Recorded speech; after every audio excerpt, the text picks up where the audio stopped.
Hey students, welcome to my YouTube channel. Students, आज हम लोग इस वीडियो में टीवाईबैफ का सेम 6 का अप्रैल 2025 का एफएम के क्वेश्चन नंबर 4 के ए वाले सम का सॉल्यूशंस देखेंगे।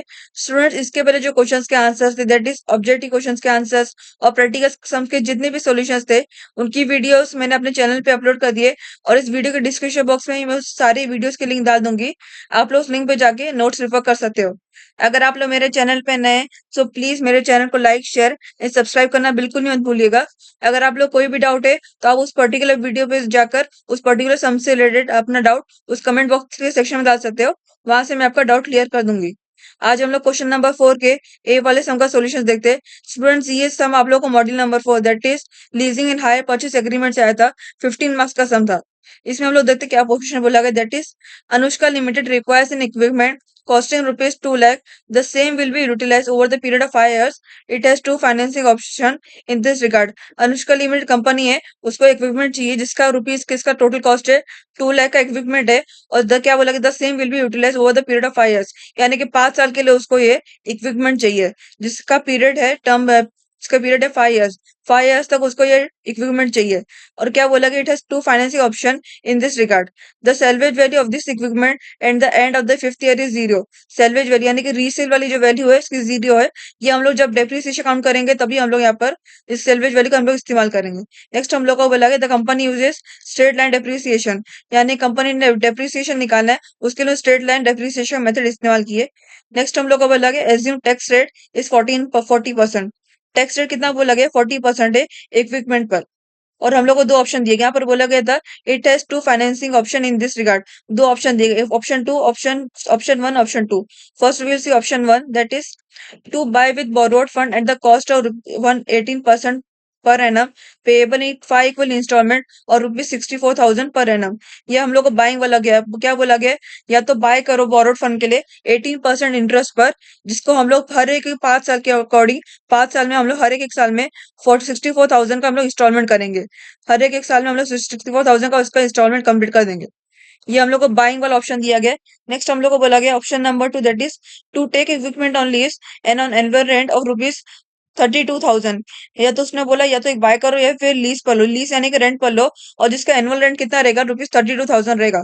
और नेक्स्ट बोला गया डिस्काउंट फैक्टर रुपीज सॉरी 18%। उसका जो है discount factor is nothing but आपका पीवी फैक्टर कितना है 18% आपको बोला गया। नेक्स्ट आपको बोला गया advice the company which option should go for if the internal rate of return is 18%, यानी कि जो उसने बोला था उसके दो ऑप्शन है। एक उसका ये बाइंग वाला ऑप्शन है, option one is buying and for option two is leasing. तो कंपनी को कौन से ऑप्शन के लिए जाना चाहिए, उसका अगर उसका इंटरनल रेट ऑफ रिटर्न 18% है, यानी जो हम लोग का पीई फैक्टर है वो आपका इंटरनल रेट ऑफ रिटर्न ही रहेगा।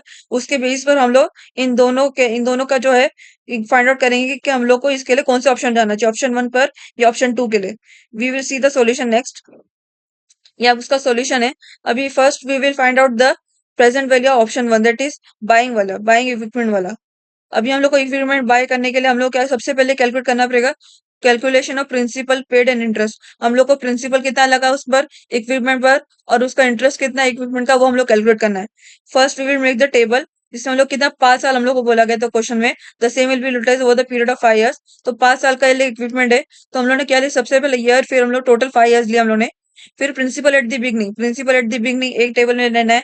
लोन इन्वेस्टमेंट, फिर प्रिंसिपल इक्विपमेंट पर कितना इंटरेस्ट है वो डालना है हम लोग को। फिर प्रिंसिपल एट द एंड, यानी कि एंड में कितना पे करना है। फिर क्लोजिंग बैलेंस यानी कि उसको इतना पे करने के बाद ही उसका कितना बचा है वो अमाउंट हम लोग यहाँ पे लिखना पड़ेगा। सबसे पहले हम प्रिंसिपल एट द बिगनिंग देते हैं। फर्स्ट ईयर का कितना 2 lakh. How is it come 2 lakh, because बोला गया अनुष्का लिमिटेड रिक्वायर्स इन इक्विपमेंट कॉस्टिंग ₹2 लाख, यानी कि जब उसने इक्विपमेंट खरीदी तो उसका कितना था, सबसे पहले साल में उसको 2 लाख वाला इक्विपमेंट मिला, 2 लाख मिला रुपीज का। तो हम लोग ने यहाँ पर 2 लाख यहाँ पर एंटर कर दिए। फिर हम लोग को लोन इन्वेस्टमेंट हम लोग देखते हैं। लोन इन्वेस्टमेंट जो है इसमें आपको सब सेम आएगा, बिकॉज इसमें आपको बोला कि under option number one that is to buy with borrowed fund at the cost of 18% per annum payable in 5 equal installment ₹64,000 per annum. यानी कि ये जो आपका लोन इन्वेस्टमेंट आपका, यानी कि जो है हर एक साल में उसको 64,000 पे करना है, और वो 64,000 का पे का नहीं पता, तो इसलिए हम लोग यहाँ पर लोन इन्वेस्टमेंट डालना है इसका ऑप्शन। इसके अंदर हम लोग को डालना है 64,000। यहाँ पर 5 साल का उसने बोला गया है that is in 5 equal installment ₹64,000 per annum. हर एक साल का 64,000 है, तो उसको 64,000 से कब भरा, कब भरेगा, बचा हुआ है तो हम लोग उसको अंडर लोन इन्वेस्टमेंट लेंगे, under capitalization of principal dividend of interest के अंदर, लोन इन्वेस्टमेंट के अंदर हम लोग लेंगे। टोटल 5 इयर्स का 64,000 उसने दिया है, हर एक एनुअल रेट का, तो 64,000 उन्होंने यहाँ पर डाल दी हर एक साल का, पहले ही डाल दिया। फिर हम लोग को नेक्स्ट इंटरेस्ट कैलकुलेट करना है। इंटरेस्ट क्या बोला है क्वेश्चन में, that is to buy with borrowed fund the cost और 18% पर एनम, 18% इंटरेस्ट है उस पर, हर एक इक्विपमेंट के जितना कॉस्ट है उस पर।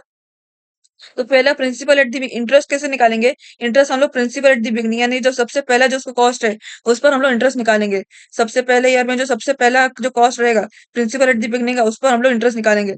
तो कितना इंटरेस्ट सबसे पहले प्रिंसिपल एट बिगनिंग कितना दिया फर्स्ट ईयर का, 2 लाख दिया, तो 2 लाख पर हम लोग 18% निकालेंगे। इक्विपमेंट का कॉस्ट कितना, 2 लाख दिया, तो 2 लाख पर 18% निकालेंगे तो कितना इंटरेस्ट लगा इक्विपमेंट पर, दैट इज वो 2 lakh into 18% is equal to 36,000 को इंटरेस्ट लगा इक्विपमेंट पर। फिर हम लोग ने यहाँ पर निकाली, फिर हम लोग principal at the end, principal at the end यानी कि एंड में उसको कितना पे करना है वो भी हम लोग निकालेंगे। How we will find principal at the end, that is we will separate loan investment minus interest. Loan investment हम लोग कितना मिला पहले साल का, हम लोग ने यहाँ पर ऑलरेडी हम लोग क्वेश्चन में दिया गया था 64,000, हम लोग ने यहाँ पर 64,000 लिख दिया, और इंटरेस्ट कितना मिला 36,000 हम लोग ने कैलकुलेट किया तो मिला। तो 64,000 माइनस 36,000 आप लोग को 20,000 आपको बैलेंस मिला, दैट इज आपका प्रिंसिपल एट द एंड का अमाउंट फर्स्ट ईयर का 28,000 उसने पे कर दिया साल के आखिर में। फिर आपका उसमें क्लोजिंग बैलेंस, क्लोजिंग बैलेंस सबसे पहले जो उसने प्रिंसिपल पे किया अमाउंट, जो प्रिंसिपल अमाउंट जो उसने पे किया और जो एंड में जो प्रिंसिपल अमाउंट पे किया, इसमें दोनों में कितना फर्क है। पहले जो उसने पे किया 2 लाख पे किया, और जो सबसे एंड पे किया 28,000 पे किया, तो 2 lakh minus 28,000 is equal to 1,72,000 आता है, यानी कि उसका बचा हुआ इतना हिसाब उसको पे करना बाकी है साल के आखिर में। फिर हम लोग next we will see for year number 2, that is, तो हम लोग यहाँ पर जो क्लोजिंग बैलेंस था वो यहाँ पर आपका ओपनिंग बैलेंस रहेगा। Principal beginning is nothing but आपका ओपनिंग बैलेंस, तो यहाँ पर जो आपका क्लोजिंग बैलेंस था आपका ओपनिंग बैलेंस रहेगा। फर्स्ट ईयर क्लोजिंग बैलेंस 1,72,000 था, तो नेक्स्ट ईयर हम लोग वही अमाउंट ओपनिंग बैलेंस के डालेंगे, दैट इज प्रिंसिपल बिगनिंग के अंदर, दैट इज 1,72,000 हमने यहाँ पर अमाउंट एंटर कर दिए। फिर हम लोग यहाँ पे जो हम लोग को लोन इन्वेस्टमेंट जो हम लोग को मिल रहा था क्वेश्चन में 64,000 वो यहाँ पे लिखा हुआ है। फिर इस पर भी हम लोग जो प्रिंसिपल दी बिगनिंग था उस पर हमने इंटरेस्ट निकाले, कितना था प्रिंसिपल दी बिगनिंग 1,72,000 था, उस पर हमने इंटरेस्ट निकाले 18% का, तो हम लोग को 30,960 हम लोग को इक्विपमेंट का इंटरेस्ट मिला सेकंड ईयर का। फिर प्रिंसिपल दिएंगे, यानी कि जो कंपनी ने सबसे एंड में उसके लिए कितना पेमेंट की इक्विपमेंट के लिए वो निकाला है। We will multi minus loan investment minus interest, तो 64,000 माइनस 30,960 इज इक्वल टू 33,040 आपको आंसर मिल गया प्रिंसिपल एट द एंड का, यानी कि एंड में उसने इतना पे किया सबसे पहले। फिर हम लोग यहाँ पर क्लोजिंग बैलेंस के अंदर प्रिंसिपल सेकंड ईयर के लिए सबसे पहले कितना भरा 1,70,000 उसने भर दिया, और एंड में कितना भरा प्रिंसिपल एट द एंड के 33,040, तो 1,72,000 माइनस 33,040 इज इक्वल टू कितना आता है 1,38,960 उसको क्लोजिंग बैलेंस, यानी कि उतना अमाउंट उसको पे करना है सेकंड ईयर के आखिर में। फिर नेक्स्ट हम लोग उसने पे करना बाकी रह गया। फिर थर्ड ईयर में उसने प्रिंसिपल यानी ओपनिंग बैलेंस में उसने पे कर दिया, दैट इज 1,30,960 उसने पे कर दिया। फिर लोन इन्वेस्टमेंट हम लोग जो सेम था वही है, फिर उस पर इंटरेस्ट निकालेंगे ओपनिंग बैलेंस पे, that is principal at beginning पर हम लोग इंटरेस्ट निकालेंगे, तो 1,38,960 थर्ड ईयर का है प्रिंसिपल, उस पर हमने इंटरेस्ट निकाले, कितना मिला 25,013 हम लोग को इंटरेस्ट मिला इक्विपमेंट का थर्ड ईयर का। फिर हम लोग इसको माइनस करेंगे for to find out principal at end, that is loan investment minus interest आप करोगे तो कितना 64,000 माइनस 25,013 इज इक्वल टू 38,987 आपको अमाउंट मिला प्रिंसिपल एट द एंड, यानी कंपनी ने एंड में इतना पे कर दी। शुरू में कंपनी ने कितना पे की थी थर्ड ईयर के 1,30,960 उसने पे कर दी थी, और एंड में उसने कितना पे किया 38,987 उसने पे कर दी प्रिंसिपल। तो अब इन दोनों को माइनस करेंगे to find out closing balance, तो 1,30,960 माइनस 38,987 इज इक्वल टू 99,973 आपको क्लोजिंग बैलेंस आपका अमाउंट मिल गया, यानी कि इतना उसको बचा है कंपनी को पे करना थर्ड ईयर के आखिर में। फिर हम लोग यहाँ पर थर्ड ईयर के आखिर में जो है हम लोग यहाँ पर फोर्थ ईयर का ओपनिंग बैलेंस रहेगा, क्योंकि अभी कंपनी इतना अमाउंट जो क्लोजिंग बैलेंस था थर्ड ईयर का वो फोर्थ ईयर में शुरू में पे कर देगी, दैट इज 99,973 उसने पे कर दी शुरू में। फिर आपका लोन इन्वेस्टमेंट जो हम लोग को था क्वेश्चन में वही मेंशन किया है, फिर उस पर हम लोग ने इंटरेस्ट निकाले प्रिंसिपल एट द बिगनिंग पर फोर्थ ईयर का हम लोग इंटरेस्ट निकाला, दैट इज 99,973 इंटू 18% आपने किया, तो हम लोग कितना मिला 17,995 को अमाउंट मिला इंटरेस्ट का प्रिंसिपल इक्विपमेंट का फोर्थ ईयर का। फिर अभी हम लोग प्रिंसिपल एट द एंड हम लोग को कितना पे करना है कंपनी को एंड में, तो उसने लोन इन्वेस्टमेंट माइनस इंटरेस्ट हम लोग ने माइनस की, तो हम लोग कितना 64,000 माइनस 17,995 हम लोग ने माइनस की, तो हम लोग को 46,005 रुपीज आप लोगों को प्रिंसिपल एट यानी कंपनी एंड में इतना इतना पेमेंट की 4th ईयर के शुरू में कंपनी 19,973 पे कर दी और एंड में उसने प्रिंसिपल एट द एंड में दैट इज 46,005 रुपीज उसने पे कर दी इक्विपमेंट का। फिर अब इन दोनों को माइनस करेंगे to find out closing balance. कितना? 99,973 माइनस 46,005 रुपीज आपने किए तो आप लोग को बैलेंस मिला 53,968 आपको बैलेंस मिला क्लोजिंग बैलेंस का 4th ईयर का। 4th ईयर का आपको बैलेंस इतना उसको पे करना है 4th ईयर के आखिर में इक्विपमेंट के लिए। फिर हम लोग यहाँ पर क्लोजिंग में उसको इतना पे करना बचा था कंपनी को, तो 5th ईयर में उसने शुरू में पे कर दी that is principal at the beginning means opening balance में कितना उसने पे कर दी 53,968 उसने पे कर दी। फिर ये लोन इन्वेस्टमेंट आपको सीधा जो क्वेश्चन में जाते हैं 64,000 और ये इंटरेस्ट 53,000 आपको प्रिंसिपल एट द बिगिनिंग इसमें हम लोग को 18% इंटरेस्ट निकाला है to find out interest of 5th year for equipment. तो 53,000 टू 968 आप करोगे तो आपको यहाँ पर मैंने क्या लिखा 10,032। सी स्टूडेंट्स यहाँ पर आपको ध्यान रखना ये आपको अमाउंट अलग मिलेगा। यहाँ पर आप लोग अगर 53,968 इंटू 18% आप करोगे तो आप लोग को 9,714 आपको अमाउंट मिलेगा दैट इज 9,714 आपको इंटरेस्ट मिलेगा 5th ईयर का इक्विपमेंट का। तो भी आप लेकिन आप लोग को यहाँ पर हम लोग को 10,032 हम लोगों ने क्यों लिए? बिकॉज जो आपका 5th ईयर का क्या बोला गया इसमें क्वेश्चन में that is the same will be utilize less over the period of 5 years. मैंने जो इक्विपमेंट है वो 5 साल के लिए बाय किया, बाय जब यूज हुआ 5 साल के लिए वो यूज हुआ, तो यानी कि जो उसका क्लोजिंग बैलेंस है कंपनी को है ना अभी एंड में तो उसको कुछ पे करना ऐसा होना चाहिए कंपनी ने जब परचेस किया तो 5th ईयर के एंड तक उसको पे करने की उसको जरूरत ही नहीं होना चाहिए, यानी कि 5th ईयर के एंड में उसका जीरो अमाउंट आना चाहिए, नहीं जीरो अमाउंट आना चाहिए। अभी अगर आप लोग यहाँ पर लोगे फिर आप लोग 53,968 को 18% से आप मल्टीप्लाई करोगे तो आपको 9,714 आपका आंसर मिलेगा। और अगर आप इसको अगर इससे माइनस करोगे लोन इन्वेस्टमेंट से तो आपको इसमें डिफरेंट आंसर मिलेगा यहाँ पर दैट इज 64,000 माइनस 9,714 आप करोगे तो आपको इसका डिफरेंट आंसर मिलेगा। जो कि आप इसको माइनस करो तो इसका बैलेंस कुछ ना कुछ निकलेगा, क्लोजिंग बैलेंस आपको कुछ ना कुछ इसका बैलेंस का अमाउंट मिलने के लिए जो कि आपको नहीं निकलना चाहिए, यानी कि कंपनी को सबसे एंड में ऐसा होना चाहिए इसको कुछ पे करना बचा ही नहीं, इसको जीरो अमाउंट पे करना होना चाहिए। So how we will make sure कि 10,032 आंसर आए सो दैट यहाँ पर आपका आपका जो प्रूफ हो जाए कि कंपनी को चैनल्स का पे करना बचा ही नहीं, नील अमाउंट है। How will find out to interest, how will find out interest for 5th year of in equipment last year. तो 53,968 इंटू 18% आप करो तो 9,704 होगा, लेकिन यहाँ पे हम लोगों ने 10,032 लिए। वाई? बिकॉज यहाँ पर आप लोगों को नील वाला अमाउंट आना चाहिए यहाँ पर सबसे एंड में, तो ये नील वाला अमाउंट के हमने 10,032 लिए और 10,032 आपको कहाँ से आया?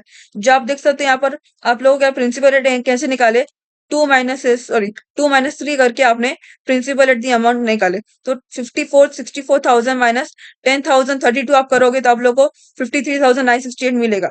तो यहाँ पर आप लोगों को है ना एंड जो आपका क्लोजिंग बैलेंस है क्या बोला क्लोजिंग बैलेंस सबसे पहले हम लोग प्रूव करना है सबसे एंड में जो उसका अमाउंट है नहीं लाना चाहिए। तो हम लोग प्रिंसिपल 5th ईयर में प्रिंसिपल एट बिगनिंग कितना मिला ओपनिंग बैलेंस 53,968 मिला 5th ईयर का इक्विपमेंट का, और जो हम लोग ने लास्ट में हम लोग को फिर वही अमाउंट लेना पड़ेगा ताकि आपको इससे आपको नी वाला अमाउंट मिला यहाँ पर क्लोजिंग बैलेंस के लिए फॉर इक्विपमेंट के लिए 5th ईयर का। तो अभी 53,968 हम लोग को यहाँ पर मिला प्रिंसिपल बिगनिंग का, प्रिंसिपल एट बिगनिंग हम लोग ने 50,968 ले लिए, तो माइनस इन दोनों करोगे एटलीस्ट मैंने लिखा है पर 1 - 4, तो 1 - 4 आप करोगे तो आपको कितना नील वाला अमाउंट मिल गया। हेंस इससे आपका प्रूफ हो गया कि आपका क्लोजिंग बैलेंस कुछ बचा नहीं, कंपनी को पे करना ही नहीं है। और 10,032 आप कैसे निकालोगे? तो 10,032 आपने यहाँ पर हम लोग ने पहले एंटर कर दिया था टू मेक श्योर कि यहाँ पर क्लोजिंग बैलेंस का नील वाला अमाउंट रहे। फोर्थ में आप लोगों ने 50,968 ले लिया, तो 64,000 माइनस 53,968 आप करोगे तो आप लोग 10,032 आपको डिफरेंस मिलेगा। तो ये आपका इंटरेस्ट है। स्टूडेंट्स यहाँ पर 9,714 आएगा जो कि आपको बिल्कुल नहीं लेना है, क्योंकि अगर आप वो लोगे तो आपको क्लोजिंग बैलेंस पे कुछ ना कुछ आपको अमाउंट मिलेगा जो कि आपको अमाउंट नहीं मिलना चाहिए, बिकॉज कंपनी ने पूरा पेमेंट कर चुकी है।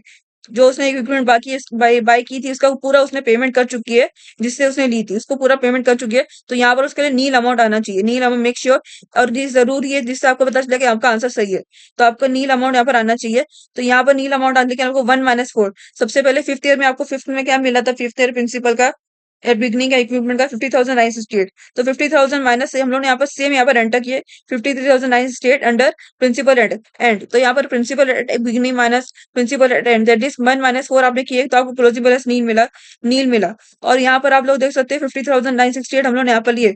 अभी यहाँ पर जो ये है आपका प्रिंसिपल एट एंड का आपको कैसे मिलता है लोन इन्वेस्टमेंट माइनस इंटरेस्ट करके आपको प्रिंसिपल एट एंड को मिलता है। तो अभी आप लोग यहाँ पर ऑलरेडी आपको 64,000 मिल चुका है 64,000, और यहाँ पर हम लोग ने टू मेक मेक श्योर कि यहाँ पर नील आंसर आए क्लोजिंग बैलेंस के लिए, इसलिए हमने 53,968 डाले हम लोग ने यहाँ पर।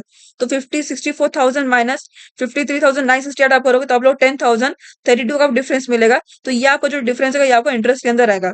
इंटरेस्ट के अंदर आपको 5th ईयर के लिए इक्विपमेंट का 10,032 आपका अमाउंट लेना है, जिससे आपको अभी यहाँ पे ये आप देख सकते हो। आप इसको पूरा अगर आप मेक श्योर के कैलकुलेट करोगे, that is principal at beginning into principal at beginning minus principal at end, तो आपको नील का अमाउंट मिलेगा।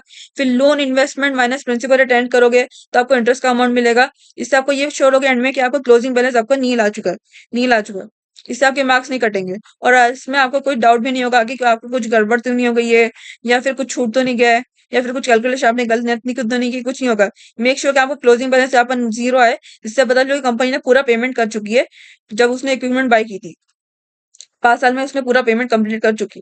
तो अभी हम लोग ने यहाँ पर निकाल दिए कैलकुलेशन, प्रिंसिपल एट एंड भी निकाल दिए और इंटरेस्ट भी निकाल दिए इक्विपमेंट का 5 साल का। अभी हम लोग यहाँ पर उसका calculation present value next cash inflow निकालेंगे, बिकॉज यहाँ पर क्या बोला गया, advise the company which option should go the internal rate of return 18%, यानी कि PV interest rate of return आपका यहाँ पे पीवी कंसिडर किया गया है, दैट इज 18% है। तो कंपनी का एडवाइस करो कि कौन से ऑप्शन जाना चाहिए जिससे उसको कंपनी के उसको बाय करना चाहिए उनको या फिर लीज करना चाहिए, जिससे उसका फायदा भी होगा, कोई नुकसान भी नहीं। तो अभी हम लोग यहाँ पर कैलकुलेशन पीवी और नेट कैश इन्फो निकाल, जिससे आप लोगों को ये पता चल सकता है कि इसका अमाउंट टोटल अमाउंट कितना है, बाइंग इक्विपमेंट का टोटल अमाउंट कितना है पीवी। तो अभी हम लोग यहाँ पर लिखेंगे दैट इज कितना 5 साल के लिए इक्विपमेंट हम लोग ने बाय किए थे, 5 साल चला इक्विपमेंट, तो हम लोग कितना टोटल 5 ईयर्स हम लोग निकाल दिए। फिर इंस्टॉलमेंट हम लोग यहाँ पर जो लोन इन्वेस्टमेंट हम लोग ने लिए थे, दैट इज प्रीवियसली हम लोग ने जहाँ पर लोन इन्वेस्टमेंट दिए थे, हम लोग यहाँ पे क्वेश्चन में क्या बोला गया, but to buy with borrowed fund at the cost of 18% per annum payable in 5 equal installment rupees 64,000 per annum। तो यहाँ पर आप लोगों को 5 साल का इंस्टॉलमेंट दिया गया, यानी हर एक साल का 64,000 है। तो हमने यहाँ पर इंस्टॉलमेंट हम लोग कितना लिए 64,000 लिए अंडर कैलकुलेशन ऑफ पीवी और नेट कैश इनफ्लो। तो इंस्टॉलमेंट हम लोग 64,000 लिख दिए, टोटल 5 ईयर्स का हर एक साल का एनुअल इंस्टॉलमेंट 64,000 है। फिर इंटरेस्ट हम लोग ने यहाँ पर प्रीवियसली कैलकुलेट की थी हम लोग ने यहाँ पर इंटरेस्ट, और क्योंकि आप लोग इंटरेस्ट इसलिए कैलकुलेट करना है कि आपको पीवी निकालना रहेगा, इसलिए आपको इंटरेस्ट निकालना जरूरी है इसके लिए। तो हम लोग ने यहाँ पर हर एक साल का निकाले थे, हम लोग ने सेम यहाँ पर जो हर एक साल का इंटरेस्ट निकालते हैं हम लोग सेम यहाँ पर उसके सारे इंटरेस्ट अमाउंट यहाँ पर एंटर कर दिए सेम टू सेम। फिर यहाँ पर depreciation, how we will find out depreciation, यहाँ पर क्वेश्चन में आपको बोला गया है that is the salvage value of the equipment at the end of the 5th year is zero. The company uses straight line depreciation. अब यहाँ पे क्या बोला गया, salvage value is nothing but आपको resale value। the equipment अगर resale हुआ तो उसकी resale value कितना जीरो दी गई है। और क्या बोला, the company uses straight line depreciation। straight line depreciation का कोई फॉर्मूला है, that is depreciation is equals to cost of equipment minus scrap value divided by life of equipment। ये आपका straight line depreciation का फॉर्मूला है जिससे आपको depreciation मिलता है, और कंपनी ने ये straight line depreciation formula apply की है, इससे डेप्रिसिएशन आपको मिला। कितना इक्विपमेंट का इतना कॉस्ट दिया हम लोग को, क्वेश्चन बोला गया that is Anushka limit requires equipment costing rupees 2 lakh. जो है इसका इक्विपमेंट का कॉस्ट कितना 2 लाख है, इक्विपमेंट का तो कॉस्ट हम लोग यहाँ पर 2 लाख हम लोग यहाँ पर एंटर कर दिए, minus scrap value is nothing but आपकी सेल्वेज वैल्यू या आपकी स्क्रैप वैल्यू है। कितना हम लोग को बोला गया at the end of 5th year is zero, zero दी गई स्क्रैप वैल्यू, और क्या divide by scrap value divide by life of equipment कितना ड्यू हो गया है, द सेम दैट इज बोला गया the same will be utilised over the period of 5 years. तो 5 इयर्स का इक्विपमेंट है तो cost of equipment minus scrap value divide by life of equipment करेंगे, तो 2 लाख है, 2 lakh minus zero divide by 5 किए तो आपको 40,000 आपका अमाउंट मिला। 2 लाख डिवाइड बाय 5 आप लोगों ने किया तो आप लोग रुपीज 40,000 आपको मिला, ये आपका डेप्रिसिएशन का अमाउंट है। तो हम लोग यहाँ पर माने कि हर एक साल का जो डेप्रिसिएशन है, जो इक्विपमेंट के लिए जो घटी है वो कितनी हुई 40,000, तो हर एक साल की 40,000 हम लोग यहाँ पर डायरेक्टली एंटर कर दिए फॉर देयर रिस्पेक्टिव ईयर्स। फिर यहाँ पर आप लोग क्या बोला गया यहाँ पर क्वेश्चन में, that is assume tax rate 40%। Tax rate कितना 40% है। सी स्टूडेंट जब भी आप लोग क्या यहाँ पर टैक्स कितना 40% हम लोग को दिया गया है, और जब स्टूडेंट जब भी आपको ऐसे टाइप का सम आएगा इसमें आपको बोला गया जाएगा, इसमें आपको जब भी बोला जाएगा एज्यूम टैक्स रेट 40%, तो आपको लोग इसके आपको है ना इसमें डेप्रिसिएशन आपको इसी के लिए निकालना है, टैक्स के लिए निकालना है, क्योंकि टैक्स है ना इंटरेस्ट पर और डेप्रिसिएशन बराबर रेट से रहता है। आपको क्वेश्चन में खाली इसका रेट दिया जाएगा, टैक्स इतना रेट है, लेकिन आपको टैक्स रेट के निकालने कोई तो अमाउंट चाहिए रहेगा, तो आपको इंटरेस्ट का और डेप्रिसिएशन का अमाउंट चाहिए रहेगा। तो यहाँ पर हम लोग को इंटरेस्ट कितना मैंने यहाँ पर लिखा हुआ दैट इज इंटरेस्ट का आपका कितना 2 नंबर है, डेप्रिसिएशन का 3 नंबर है, 2 + 3 × 40%। हम लोग को 40% टैक्स रेट दिया गया है, तो 2 + 3 यानी कि इंटरेस्ट प्लस डेप्रिसिएशन इंटू 40% करेंगे हर एक ईयर के लिए। तो कितना हम लोग करेंगे, फर्स्ट ईयर कितना इंटरेस्ट दिया 36,000, डेप्रिसिएशन 40,000 दिया, 36,000 + 40,000 इंटू 40% हम लोग करेंगे, दैट इज टैक्स रेट आप करोगे तो आप लोग को 30,400 आपको टैक्स रेट मिलेगा फर्स्ट ईयर का। सेम आप सेकंड ईयर के लिए ऐसे करोगे, दैट इज 30,960 प्लस 40,000 इंटू 40% आप करोगे तो आपको 20,384 आपको अमाउंट मिलेगा टैक्स रेट सेकंड ईयर का, टैक्स अमाउंट सेकंड ईयर का। फिर आप सेम थर्ड के लिए वैसे करो, थर्ड ईयर के लिए, फोर्थ ईयर के लिए आप सेम ऐसी करोगे, फिफ्थ ईयर के लिए भी आप सेम ऐसी करोगे। अभी आपको टैक्स रेट भी मिल गया, इंटरेस्ट भी मिल गया, डेप्रिसिएशन मिल गया। अभी आपको टैक्स, जब मैंने आपको बताया टैक्स अभी जो निकालना है, तो टैक्स निकालने के लिए आपको ये दो चीज जरूरी है। इसके लिए हम लोग यहाँ पर डेप्रिसिएशन निकालते हैं, टैक्स निकालना रहता है, इसलिए हम लोग को डेप्रिसिएशन निकालना जरूरी रहता है। और यहाँ पर हम लोग इन्फॉर्मेशन इसलिए भी दी गई है क्योंकि आपका लागू टैक्स रेट निकालना था, इस डेप्रिसिएशन रिलेटेड इन्फॉर्मेशन दी गई है। कंपनी ने स्ट्रेट लाइन डेप्रिसिएशन मेथड इस्तेमाल की है और जीरो अमाउंट है सैलवेज वैल्यू, इसलिए हम लोग को, क्योंकि हम लोग को टैक्स रेट निकालना है, इसलिए उसने डेप्रिसिएशन का इन्फॉर्मेशन भी दे दी और हम लोग को डेप्रिसिएशन निकालना भी है to find out tax amount. फिर अभी हम लोग क्या बोला, calculation of present value cash in net cash inflow. अभी हम लोग ने इधर तक टैक्स तक कर दिए। अभी हम लोग को जो आपका मेन पार्ट, जो आपका पीवी निकालना है, पीवी का अमाउंट कितना है, तो हम लोग नेट कैश आउटफ्लो आपको निकालना रहेगा। Net cash outflow, next cash outflow आपके जो निकालना रहेगा, उसको आप कैसे निकालोगे, इंस्टॉलमेंट आपको कितना दिया गया, इंस्टॉलमेंट आपको दिया, इंस्टॉलमेंट आपको 5 ईयर्स के इंस्टॉलमेंट हम लोग ने निकाल दी सारे के सारे ईयर्स के, और हम लोग ने टैक्स रेट भी, टैक्स अमाउंट भी निकाल दिए। तो यहाँ पर हम लोग को दैट इज हम लोग कितना 1 - 4 करना है, that is installment minus tax. इसके लिए जो आपको नेट कैश आउटफ्लो के लिए आपको टैक्स निकालना रहता है, टैक्स के लिए, टैक्स निकालने के लिए आपको इंटरेस्ट और डेप्रिसिएशन निकालना रहता है, और नेट कैश आउटफ्लो के लिए आपको टैक्स निकालना रहता है। और इंस्टॉलमेंट जब हम लोग क्वेश्चन में दिया ही गया है, तो अभी हम लोग यहाँ पर नेट कैश आउटफ्लो निकालें, दैट इज कितना 1 - 4, that is installment minus tax करके आपको, इससे आपको नेट कैश आउटफ्लो आपको अमाउंट मिलेगा। तो इंस्टॉलमेंट कितना दिया, 64,000, और कितना दिया टैक्स, 30,400 आपको टैक्स दिया गया फर्स्ट ईयर का। तो कितना 64,000 माइनस 30,400 करोगे तो आपको 36,600 आपको नेट कैश आउटफ्लो का अमाउंट मिलेगा फॉर फर्स्ट ईयर। और सेकंड के लिए सेम ऐसी दैट इज 64,000 माइनस 20,384 आपको तो 35,616 आपको नेट कैश आउटफ्लो मिला सेकंड ईयर का। सेम आप थर्ड ईयर के लिए भी सेम ऐसी करोगे to find out net cash outflow. Fourth year for also same, fifth year के लिए भी सेम आप ऐसी करोगे, जिससे आपको आपको सारे के सारे ईयर के नेट कैश आउटफ्लो आपको अमाउंट मिल गए। नेक्स्ट हम लोग है पीवी फैक्टर। पीवी फैक्टर आपको यहाँ पर दिया गया, दैट इज क्या क्या कहा गया, discount factor at 18%। Discount factor is nothing but आपका 18% जो है आपका, ये आपका पीवी फैक्टर है। तो अभी आपको पीवी निकालना है, तो उसके लिए आपको पीवी फैक्टर डालना पड़ेगा। तो पीवी फैक्टर कितना दिया गया, PV factor is 18%। PV factor आपको कितना दिया गया, 18%।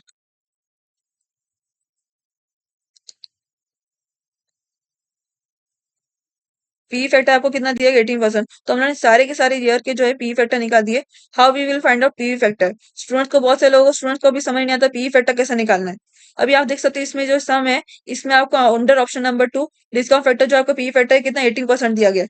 और हम लोग को पी फैक्टर कैसे निकालना है, अभी आपका 18% दिया है, तो आप 1/1.18 आप करोगे, जिससे आप लोगों को हर एक साल का फैक्टर मिलेगा, दैट इज 1/1.18 आप करोगे, जिससे आपको पीई फैक्टर मिला फर्स्ट ईयर का 1/1.18 इंटू आप करोगे, आपको उससे पीई फैक्टर मिलेगा सबसे पहले ईयर का 0.847 आपको कर मिलेगा।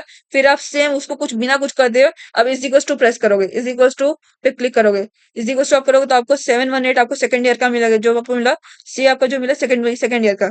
तो पीई फैक्टर निकालने के लिए आपको कितना 18% दिया है, तो 1/1.18 करोगे इंटू 1/1.18 इंटू आप करोगे, तो आपको सबसे पहले मिलेगा 0.848 से 847 मिलेगा। फिर आप इसी का बिना कुछ करे इस ये सारे अमाउंट को इस इक्वल्स टू करोगे। इसके आगे इस तरह के बहुत सारे डिजिट्स आते रहेंगे, but we will consider first 3 number after decimal, but हम लोग को 3 नंबर ही लेने, 3 डिजिट्स ही लेने। तो 0.847 हमने लिया, तो इज इक्वल्स टू इसको ही करके आप इज इक्वल्स टू डालोगे, दैट इज 1/1.18 इंटू जो आपको मिला अमाउंट, उसको डायरेक्ट इज इक्वल्स टू डालोगे, इज इक्वल्स टू आप करोगे तो आपको 0.718 आपको मिलेगा। फिर आप इज इक्वल्स टू करोगे तो आपको 0.609 मिलेगा। फिर आप इज इक्वल्स टू करोगे तो आपको 0.516 मिलेगा। फिर आप इज इक्वल्स टू करोगे तो आपको 0.437 आपको अमाउंट मिलेगा। इससे आपका टोटल 5 ईयर्स का हो गया। अभी जब भी आपको इसमें टोटल 5 ईयर्स का बोला गया है, अगर जिसमें आपको जितने ईयर्स का बोला जाएगा, 8 ईयर्स का बोला जाएगा, 10 ईयर्स का बोला जाएगा, तो आपको इज इक्वल्स टू करते जाना है।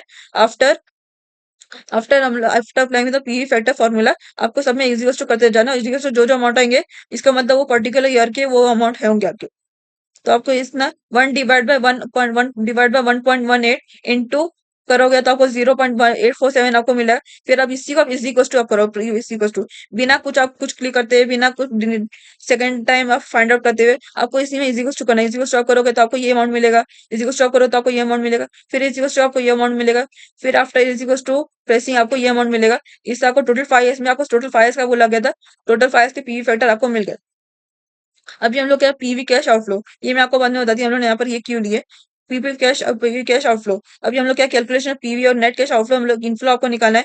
तो पीवी कैश आउटफ्लो हम लोग निकाल चुके हैं, क्योंकि हम लोग को यहाँ पर नेट कैश आउटफ्लो भी मिल चुका था और पीवी फैक्टर भी हम लोग को मिल चुका था, तो हम लोग ने पीवी पीवी कैश आउटफ्लो हम लोग निकाल दिए।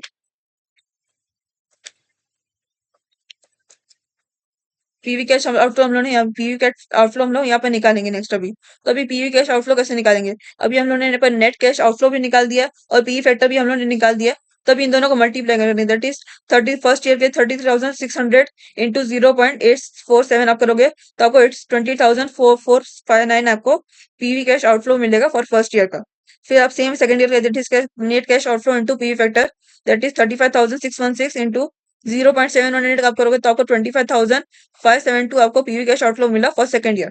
फिर साइज सेम है थर्ड ईयर के ऐसे करोगे, net cash outflow into PV factor is equal to PV cash outflow आपको अमाउंट मिलेगा। थर्ड ईयर के लिए भी सेम ऐसी करोगे, फोर्थ ईयर के लिए सेम ऐसी करोगे, फिफ्थ ईयर के लिए सेम ऐसी करोगे।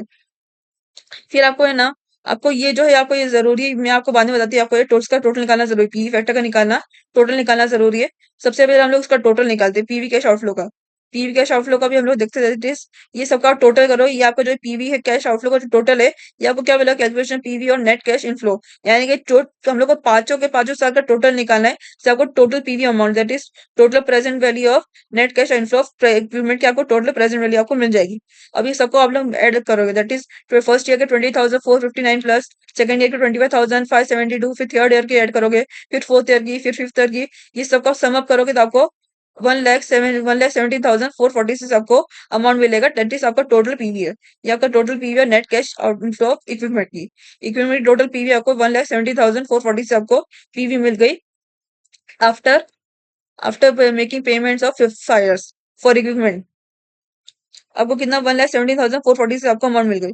फिर अभी हम लोग ने यहाँ पे पी फैक्टर का हम लोग निकाल सकते हैं, यहाँ पे दैट इज 0.847 प्लस 0.718, 0.609, फिर आप फोर्थ ईयर का भी, फिर फिफ्थ ईयर का भी, ये सब का सम अप करोगे तो आपको 3.127 आपको टोटल पी फैक्टर का मिल गया अमाउंट। दैट इज 3.17 आपको टोटल पी फैक्टर का अमाउंट आपको मिल गया। अब ये आपको क्यों निकाला मैं आपको बाद में बताती हूँ। अभी आप देख सकते हैं ये जो है आपका, ये आपका बाइंग वाला है, दैट इज जो इक्विपमेंट जो बाय हुआ है उसका सबसे ज्यादा जो प्रेजेंट वैल्यू, जो उसका सबसे ज्यादा प्रेजेंट वैल्यू है, total present value that is 1,17,446 आपका present value for buying equipment. क्योंकि हम लोग क्वेश्चन में बोला गया that is advise the company which option should go if the internal rate of 18%। Internal rate of return से बोला गया, जो आपको जो 18% दिया गया है, यही आपका इंटरनल रेट ऑफ रिटर्न है। जो है कंपनी को कौन से ऑप्शन में जाना है, या तो बाय करना चाहिए फिर लिस्ट करना चाहिए based on the available PV amount.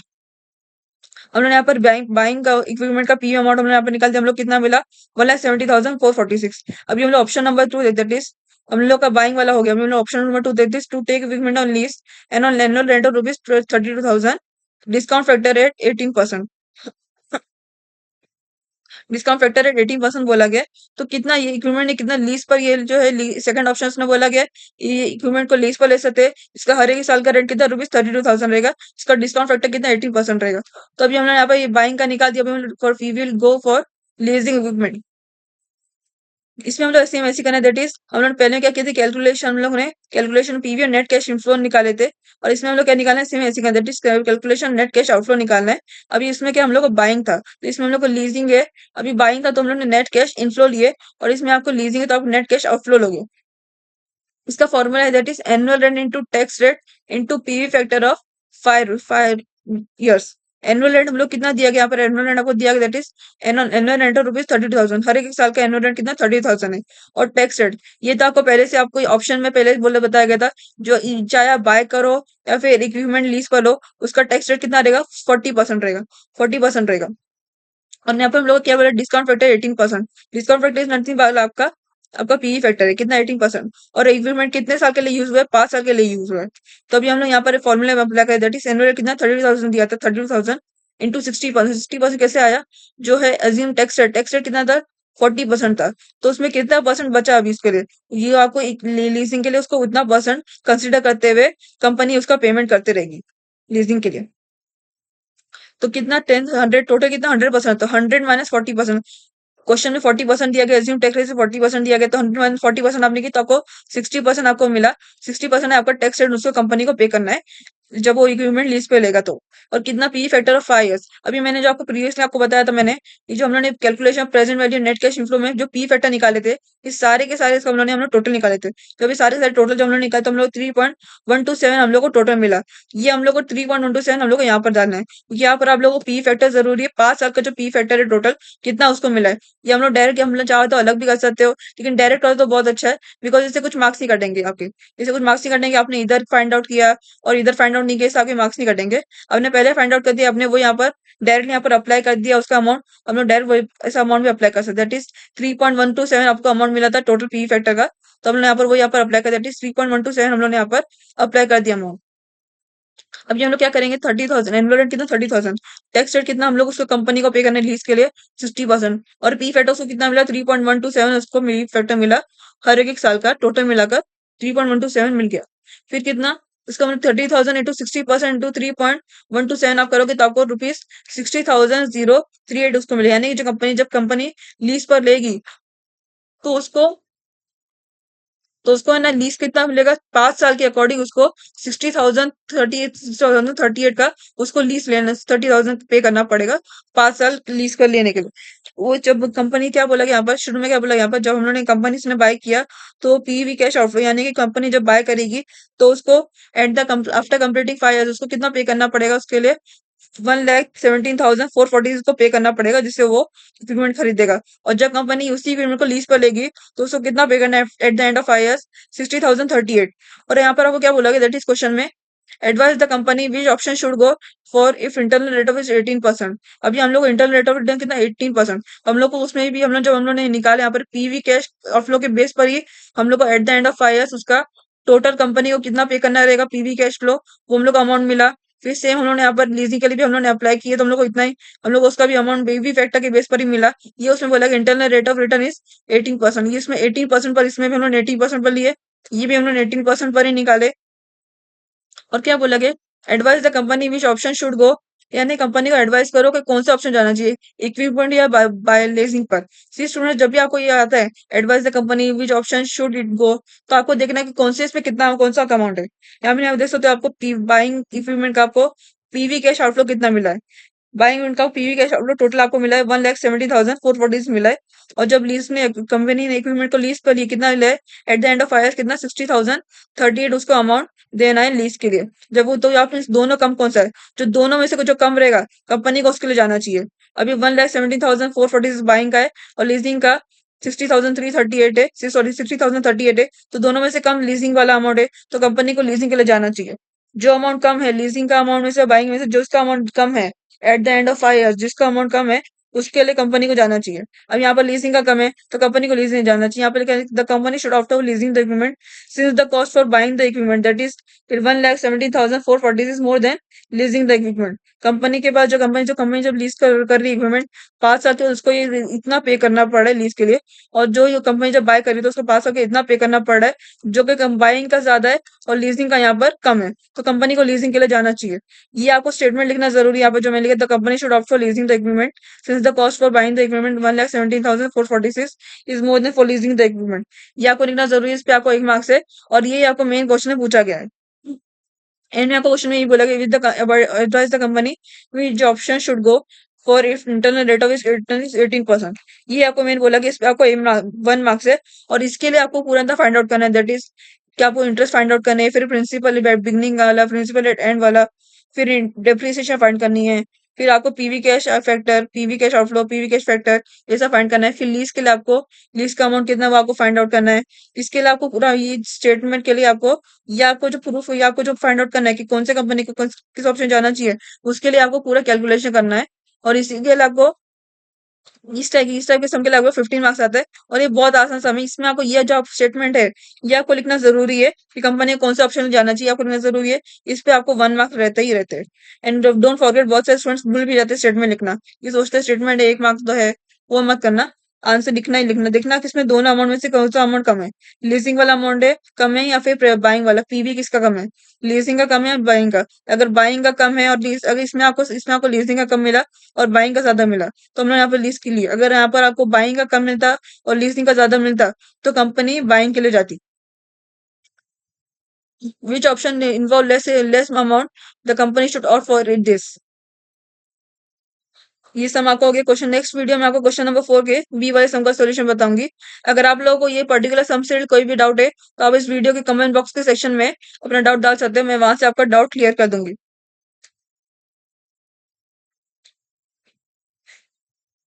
Okay, thank you, bye bye.